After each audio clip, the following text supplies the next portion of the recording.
in a time when people are feeling a great deal of anxiety and fear and reservations about the future, at a time when people are going to work and don't know whether or not they will have a job when they get off, and not necessarily because of their performance, but because of what's happening in the economy.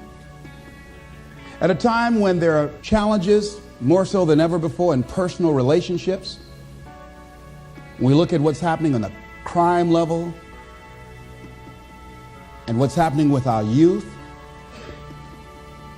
That many times I'm sure that we've all taken time just to stop and reflect. Many times when we hear what's happening in the news or read the newspapers, where's all of this leading to? What's going on here? And so I think that now more than ever, we must begin to look at what are the things that we can do that would put us on some firm footing in life, that will enable us to do some things and use some powers that we have, that many of us go through life never ever discovering that we have those things going for us. And part of that, I believe, is knowing what it is your life work. What is it that gives your life a sense of meaning and purpose? Because once you find that, it puts you in your power place. See, if you know what your life work is, I encourage you to start working on it. If you can't do it all at one time, do just a little bit of it.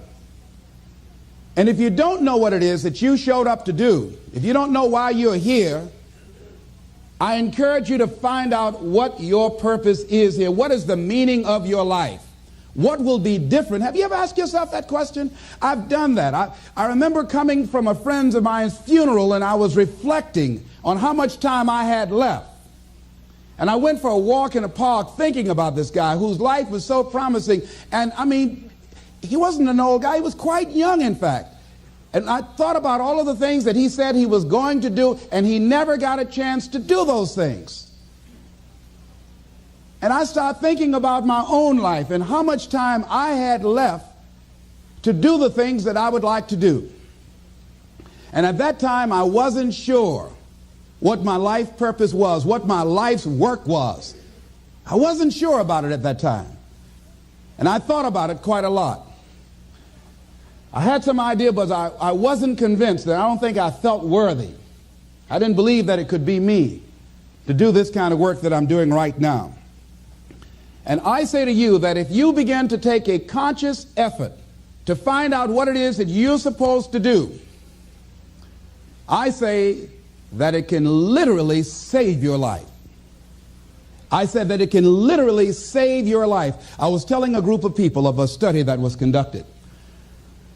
Dr. Larry Darcy, who wrote a book called Recovering the Soul, he said human beings are the only living species that has achieved the dubious distinction of dying or having a stroke or a heart attack on a certain day. If you ask most people, what would you say the primary cause of why people will have a heart attack or stroke? Many people will say, well, because they smoke cigarettes, or because of high cholesterol, or because of stress, or because of obesity, and all of those things are contributing factors. But ladies and gentlemen, more heart attacks take place in this country on Monday morning between 8 and 9 a.m. That's when the majority of people who have their first heart attacks have them. 85% of the American public, according to recent studies, are going to jobs that they hate, working on jobs that do not challenge them. They get sick thinking about going. Migraine headaches after the Sunday afternoon football game or 60 Minutes, the anxiety began to build. And come Monday morning, they drop dead of a broken heart. Some of you ought to think about not going to work on Monday.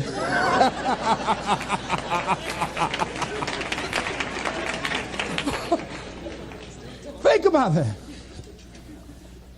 People are literally dying to go to work.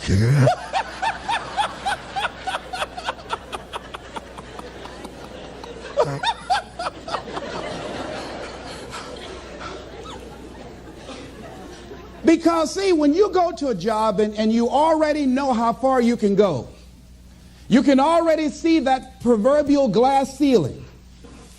It's like going to a movie when you've gone in the middle of the movie and you've seen the end and you sit there to start all over again, but something is missing.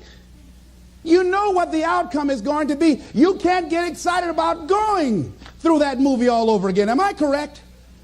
See, when you're going someplace and you already know how much you're going to make, you already know how far you can go, you're in a dead-end position.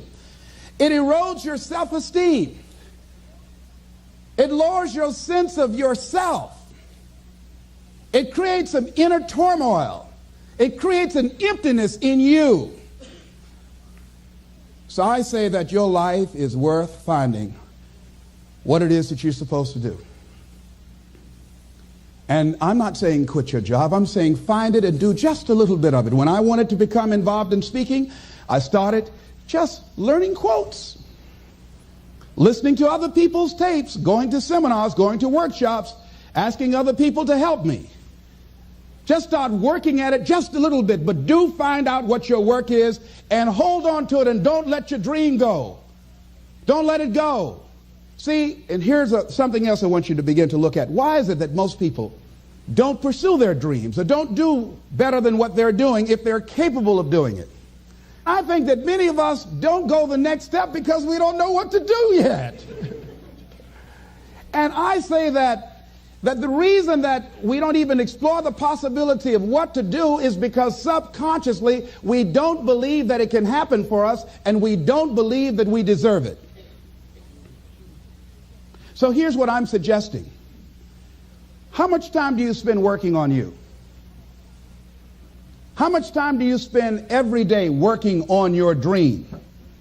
In the last 90 days, how many books have you read?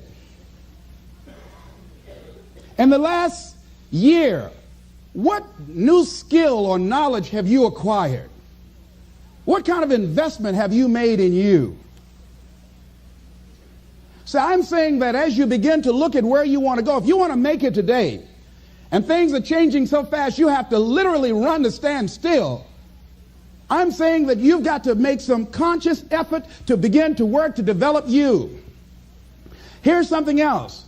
Most people are not living their dreams because of fear, ladies and gentlemen.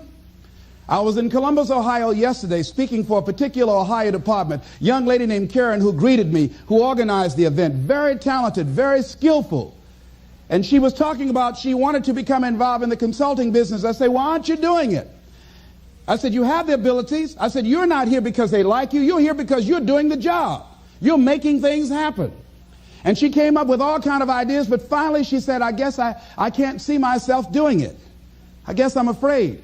Fear, limited vision, and lack of self-esteem is what keep most people doing things they don't want to do.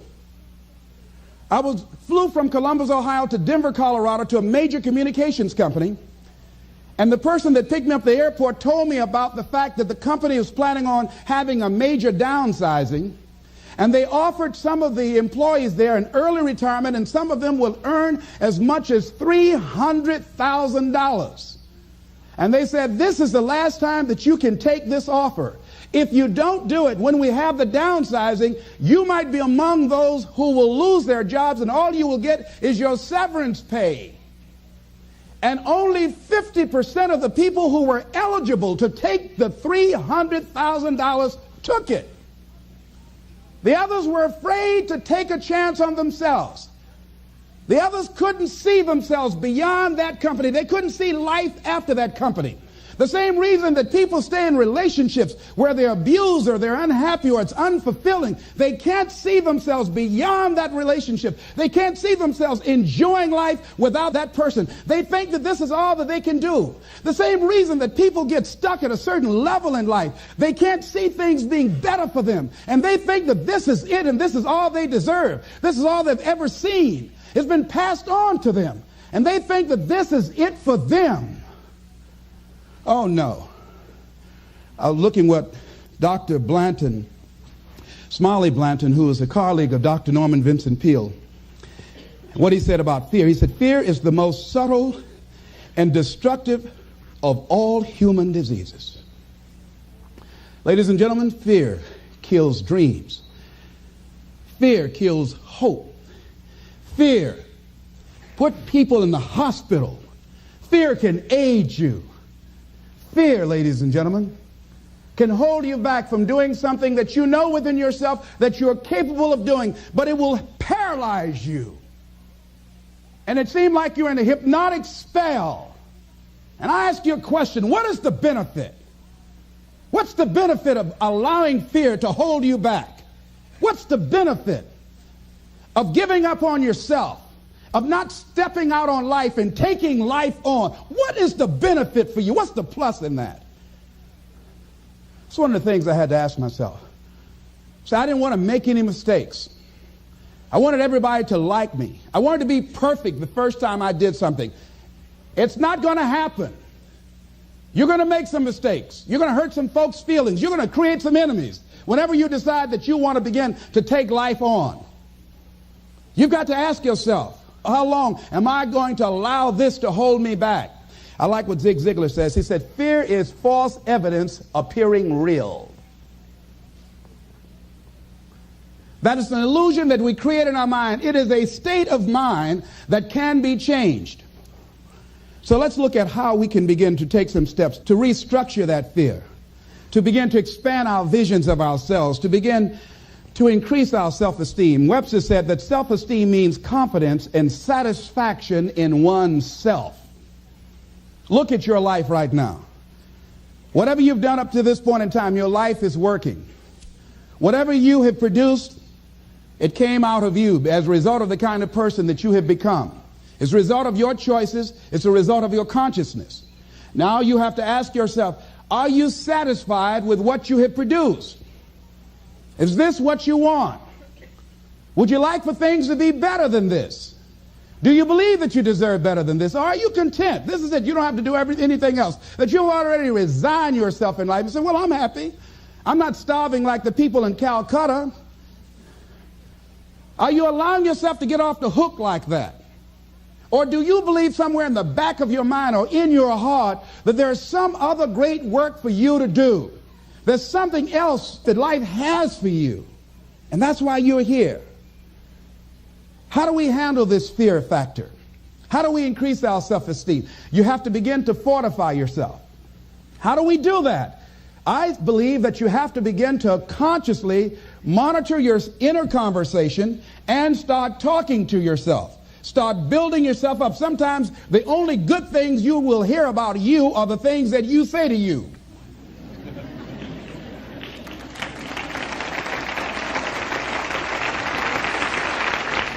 Young lady that was in the audience this afternoon said to me, I told myself yesterday for the first time, I'm proud of me. And she said, I felt good about that. So I'm saying learn to be your own booster. Start building yourself up. Start encouraging yourself. Start saying, I can do this. I can make this happen. When I started thinking about becoming a speaker, I said, yes, I can do this. I can make this happen. When I start trying to convince myself I can be a businessman after flopping and failing and losing thousands of dollars and feeling stupid and dumb and having people take advantage of me because of what I didn't know, I had to talk to myself because people were saying to me that I was dumb. And somewhere in the back of my mind, I was saying, you're right. Look at what I've done. I had to say, no, Les. Hey, come on, man. Get yourself together. You can handle this. You just haven't figured it out yet. It's all right. This is your training period. This is the tuition you have to pay for what you don't know. You can do this. Other people have done it. It doesn't take an Einstein. Get you some people that can teach you some stuff that you don't know. Get you some people that have done it successfully and learn from them. Take some seminars, workshops, read some books on how to manage a business. Change the way you see yourself and begin to tend to the personal details. Understand that nobody's going to take care of your business better than you. And when I start changing that kind of mindset of beating myself up because of my mistakes and start looking at the possibility of my doing better, of my making the adjustment that would enable me to do what I want to do successfully, things begin to change. And I'm saying, stop beating up on yourself. You do it. I know you do it. I've done it. It's a natural inclination for us to put ourselves down. See, we are born negative, I think, in a negative consciousness because we live in a negative world. See, you don't have to teach children to lie. They'll lie automatically. Did you wet in your pants? No, I did not. Well, what is that? I don't know. You don't have to encourage kids to misbehave. They will do it by themselves. You don't have to encourage them to do the wrong thing. They will do it automatically. You have to correct their behavior. So I'm saying that we have to work through the challenges of life in learning how to begin to work to fortify ourselves. Repeat after me, please. I can live my dream. I can find my purpose in life. And live my purpose. I deserve more from myself. I deserve more from life. Shake somebody's hand on your right and left and say, you deserve more from life too.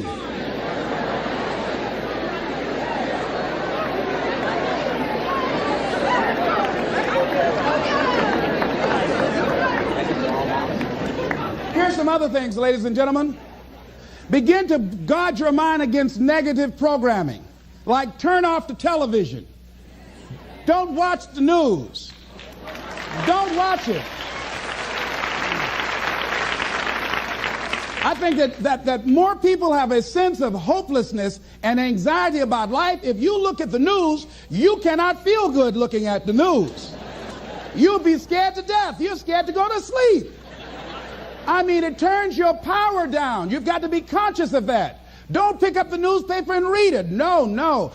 Just try this. Just experiment with yourself. Now, if your job depends upon you knowing certain things, let somebody tell you just about those things. But stop filtering the stuff you allow to come in your mind. You know that song you used to have? Say, don't let nobody bring you no bad news. I tell my staff, look here, don't tell me any bad news while I'm on the road. Let me handle it tomorrow. I don't like anybody to tell me any bad news at night before I go to sleep. I can't do anything about it anyhow. Why let me go to sleep with that on my consciousness? No, and my staff, they know that. Say, let it wait till tomorrow. And I have a period of time. Tell me bad news between 10 o'clock and 12 noon. After I prayed and meditated and read my books, I'm fortified, I'm ready to handle it. I deal with them and I'm out of there and I'm going on to something else. So you've got to guard the kinds of things that you put in your mind. See, if you don't program your mind will be programmed because human beings are goal-oriented. That's why we die of broken hearts early. That's why we're running through life to early grades. We're going through life, ladies and gentlemen. And I think that Henry David Thoreau said that most men live in quiet desperation. Most of us go through life running scared. Larry DeAndre, who I think is going to be one of the greatest motivational speakers around today, told me a true story of a friend of his that every day when he came home from school, when he would get to a certain block in his neighborhood, there was a neighborhood dog that would chase him. And that dog would start after him barking. Boy, he would run, just running from that dog every day. Finally, he just got tired of that dog chasing him every day. He said, this dog come around here today, I'm going to take a brick or something and bust him in the head. So he was walking home that day, minding his own business. Sure enough, same area, there was that dog there. And the dog started barking, he started running, he saw a brick and he stopped and picked up the brick and turned around. And the dog got close to him, he realized the dog didn't have any teeth.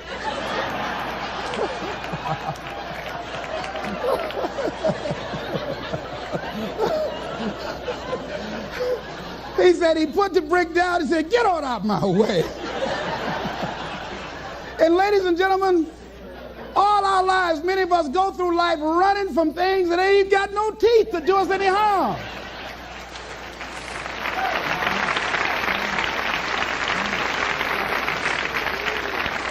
Haven't you been afraid to do something and then after you did it, you say, whoa, if I'd known it was this easy, I would have done it before. Haven't you ever had that experience? Raise your hand.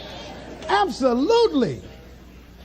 So we created this in our minds, false evidence appearing real. We made it real in our minds. That's why Churchill said there's nothing to fear but fear itself. That's the destructive monster. So turn off things that can contribute to your fear. Turn a deaf ear to people that all they can do is talk about how negative things are because they have bought into the consciousness of the world. Start attending workshops, seminars, listening to tapes on a daily basis to begin to recondition your mind, to retrain your thinking. Faith comes by what? Hearing and hearing and hearing. Listen to things that can empower you, that can enable you to create a new reality for yourself, in a new life for yourself. You might appear to be strange around most people. You know, most people think you're strange if you're happy today. People say, how you doing? I said, better than good. Whoa, what's wrong with him? Just go around smiling and watch people. Look at this. Is this a weird guy over here? Because most people don't smile. Watch them. Look at their faces in the morning. Here we go, another Monday morning. How you doing? Haven't had my coffee yet. Don't ask me. See, these people have not found their purpose in life. That's why they're grumpy. That's why they're miserable. That's why they're so negative. They're hurting and they want to hurt other people. So start practicing using programs for your mind. Seminars, books, workshops. Keep a journal. Record your thoughts. What's happening with you? Every day when you get up, have a journal near you. I use a Jack Boland journal so that I can write down my ideas. I keep it by my bed so I can write down my thoughts. See, ladies and gentlemen, we get 3 to 4 thoughts a year that if we would act on those thoughts, they could change our life. Don't say, well, I'll remember that. No, write that thought down. I got a thought today I wrote down. A friend of mine is in the hospital. His morale is low. They're talking about amputating his foot. He's got to feel very bad. So I said, you know, not only am I going to see him, but I can't be there with him all the time. I said, I'm going to create a tape for him that he can listen to that will heighten his level of morale. We told him the other night, don't go to surgery. You are depressed. Your energy level is down. No, tell him not now. Don't do it now. In fact, most doctors who have any sense of awareness don't perform surgery on patients that are in a state of fear, that don't think they will make it. They wait till they're in a different state of mind. So I said, what about making tapes for people that are facing physical challenges? I said, that's a good idea. All right?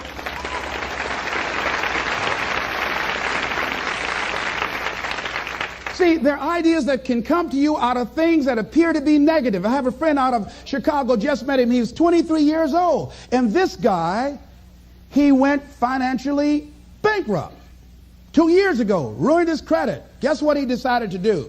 He found a blessing in it. He wanted to restore his credit. It was very challenging, very difficult. And he realized that a lot of other people during these particular times had ruined their credit. So now he started a credit repair business.